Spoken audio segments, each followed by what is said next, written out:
Bonjour à tous, voilà, je vous retrouve aujourd'hui, je suis en bord de mer. Alors c'est pas pour vous parler du message de Neptune,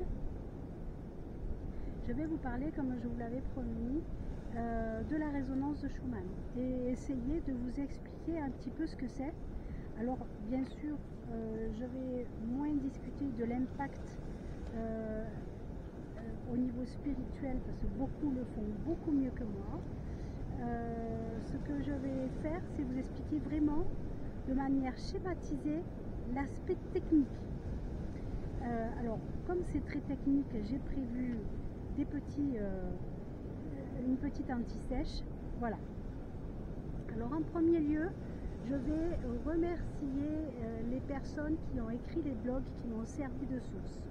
Donc, je cite le pensiologue, la flûte indigène, Karma Yoga, et bien sûr la presse galactique. Alors qu'est-ce que la résonance de Schumann? C'est tout simplement la mesure des perturbations subies par le rayonnement électromagnétique de la Terre. Comment ça marche? Einstein a dit, dans l'univers, tout est énergie. De l'élément le plus petit à l'élément le plus gros, tout est énergie. Pourquoi? Parce que tout est constitué de molécules. Et qu'est-ce qu'une molécule? C'est un noyau, c'est un noyau avec des ions qui tournent autour. Si les ions tournent, ça fait un champ électromagnétique. Et quand ce champ électromagnétique varie, eh bien ça fait une fréquence. Et c'est de ça dont on va parler. Alors la Terre, elle aussi, a son rayonnement électromagnétique et il va se caractériser comme ça, c'est-à-dire que ce sont des ondes qui circulent dans la ionosphère de la Terre, c'est-à-dire entre 60 km et 1000 km d'altitude. Et ça nous donne un petit peu ce schéma-là.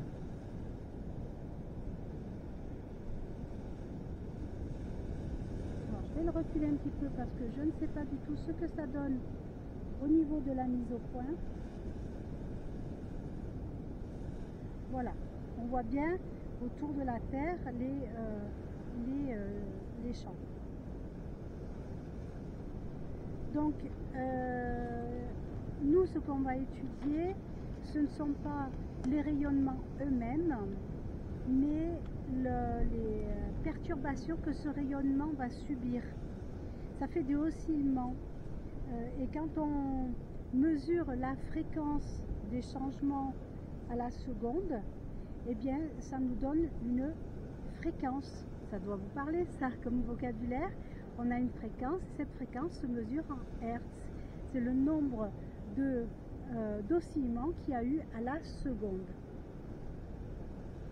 Donc, la représentation graphique que ces oscillements vont donner ressemble à la représentation graphique à la représentation graphique des battements cardiaques. C'est pour ça qu'on parle du pouls de la Terre, des pulsations de la Terre. C'est parce que ça fait penser aux pulsations cardiaques. La fréquence de la Terre est habituellement à 7,8 Hz. Et 7,8 Hz, ce sont des extrêmement basses fréquences. Et on se rend compte que ces basses fréquences de 7,8 Hz sont également celles du cerveau quand on est en méditation. C'est ce qu'on appelle le rythme alpha du cerveau. Donc là, on voit quand même il y a quelque chose qui interpelle. Mais c'est aussi très proche du oscillement que va donner le muscle cardiaque et l'artère aorte. Donc on a le cerveau, le cœur, il y a quelque chose qui est en adéquation avec la pulsation de la Terre. Alors,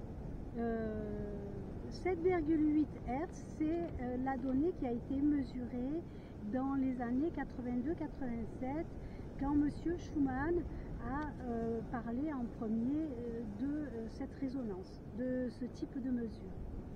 Et depuis, ça a augmenté. Alors, il y a eu une grosse augmentation dans les années 90, mais ça s'est énormément accéléré depuis 2019. Tiens, pourquoi 2019? Ah oui, 2020, c'est vrai. 2019, ça a commencé, le Covid, et puis il y a eu l'enfermement lié à l'épidémie Covid, et les gens se sont mis à regarder des vidéos qui éveillent. Alors on peut rêver et dire, tiens, le fait que l'être humain s'éveille, ça a pu augmenter le taux vibratoire. Peut-être que je déconne, mais peut-être pas, sait-on jamais. Je l'ai trouvé écrit quand même, hein, donc voilà. Donc je ne prends pas ça pour argent comptant, et vous non plus d'ailleurs, hein. Je vous encourage à vérifier un petit peu les informations que je vous donne. Moi j'ai fait juste un résumé pour faire comprendre ce qui se passe. Donc je disais, la représentation graphique montre des pulsations cardiaques. J'ai trouvé sur certains sites qu'ils annonçaient que la Terre était maintenant à 13 Hz de pulsation, c'est-à-dire 13 Hz, c'est la moyenne, hein, parce que les oscillements sont entre 3 et 30, quand ce sont des oscillements normaux, on va dire. Donc, alors, j'ai trouvé plusieurs possibilités causant ces oscillations et ces modifications de fréquence. La première, avancée par tous, et pour certains il n'y a que celle-là, ce sont les orages. Les orages qui ont lieu à la surface terrestre, un orage, un éclair, enfin plusieurs éclairs. Les éclairs, c'est de l'électricité, donc bien évidemment, ça va faire fluctuer la fréquence électromagnétique, ça paraît normal. Mais pas que. Dans les années 90, la comète Holbo a frôlé la Terre et elle a un champ électromagnétique qui la suit. Et ce champ électromagnétique aurait touché la surface de la ionosphère. Donc ça aussi, ça peut être une des possibilités d'augmentation. Une activité qui n'est pas négligeable, c'est l'activité électromagnétique humaine, hein, cette activité artificielle qui peut aussi causer des baisses de fréquence, des baisses ou des augmentations de fréquence. On a parlé aussi des trous dans la ionosphère. Bon, je ne sais pas trop comment l'expliquer, c'est un peu trop technique à ce niveau-là. Je ne voudrais pas que vous mettiez à saigner du nez, et moi non plus d'ailleurs. Donc on va arrêter là sur le descriptif. Si les trous dans la ionosphère vous interpellent, eh bien Google est votre ami, vous allez chercher. Et le déplacement tectonique des plaques, bon, aussi. Alors il y a certaines variations, certaines sources qui sont cycliques et qui donnent des variations cycliques. C'est pour ça qu'on parle de 3 à 30.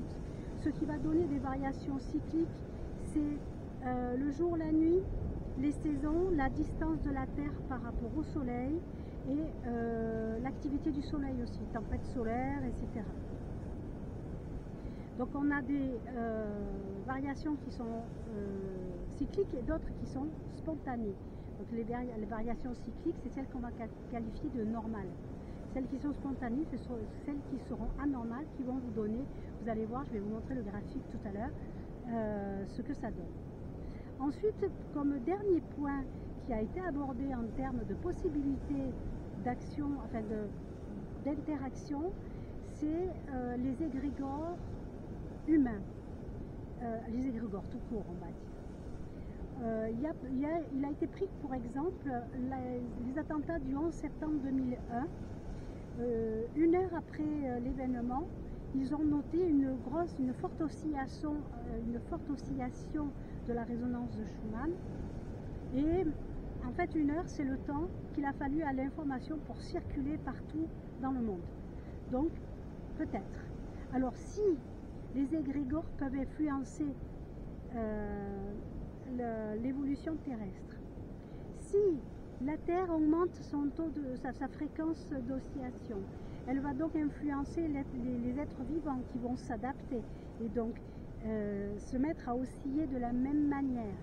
Et s'ils oscillent de la même manière, eh bien les êtres humains vont s'élever spirituellement.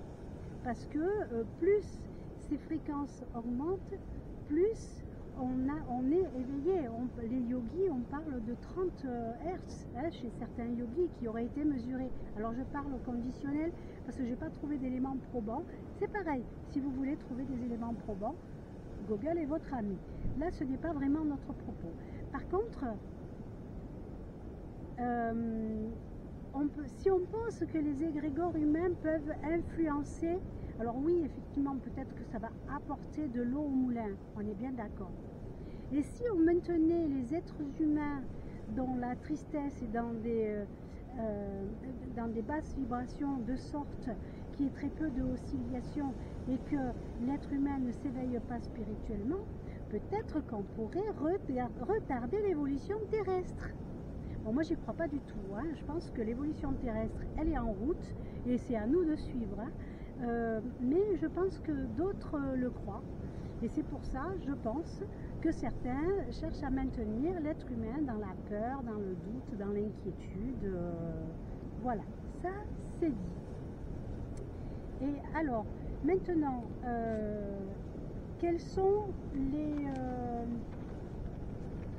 impacts hein, le rôle, l'impact de ces pulsations cardiaques, enfin, de ces pulsations terrestres.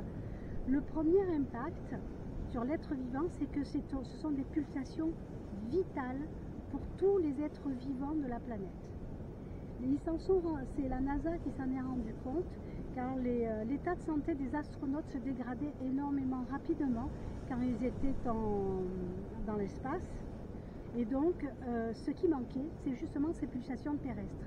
Et ils ont créé des simulateurs de pulsations terrestres qui vont rappeler cette pulsation et ce qui va permettre aux astronautes d'être en bonne santé. Donc c'est quand même un élément qui est probant. Là, hein. Je le prends vraiment comme un élément probant. Ensuite, ce qu'on va pouvoir constater, c'est que on a d'un côté des variations qui sont de plus en plus intenses et de l'autre des cétacés qui vont s'échouer sur des plages, les abeilles qui ne retrouvent pas leur ruche, bon ça peut être aussi le gaucho mais bon. Et puis à notre niveau, on ne sait pas pourquoi, on est triste, on est énervé, on est agressif, on a mal ici, on a mal là, on est fatigué. Et bien tout ça peuvent être les conséquences de pics d'oscillation. Alors maintenant, vous me dites, ouais, mais attends, Agnès, tu nous parles de pics d'oscillation depuis tout à l'heure, et ça se concrétise comment? Voilà, alors, vous comprendrez ce que vous pourrez comprendre. J'ai fait avec les moyens du bord, parce que je suis sous toile de tente. Voilà. Il y a 2 jours, j'ai regardé le relevé de mesure de la résonance de Schumann. Donc là, ici, d'ici à ici, on a 2 jours de relevé. Ici, on va dire, c'est maintenant. C'est l'heure à laquelle j'ai regardé. Ici, c'est noir parce qu'il n'y a pas encore la mesure. Cette mesure, elle est mise à jour tous les quarts d'heure. Et donc ici, on a le niveau de variation en Hertz. D'accord? Par tranche de 4. Donc, quand on est en bleu, vous voyez, tout ce qui est bleu, c'est la fréquence normale. C'est 7,8 Hz. Parce qu'on est resté quand même, les mesures sont restées à 7,8 Hz. Les mesures vertes, ce sont les fréquences qui sont en dessous de 7,8. Et celles qui sont en rouge et en blanc, ce sont les hautes et très hautes fréquences.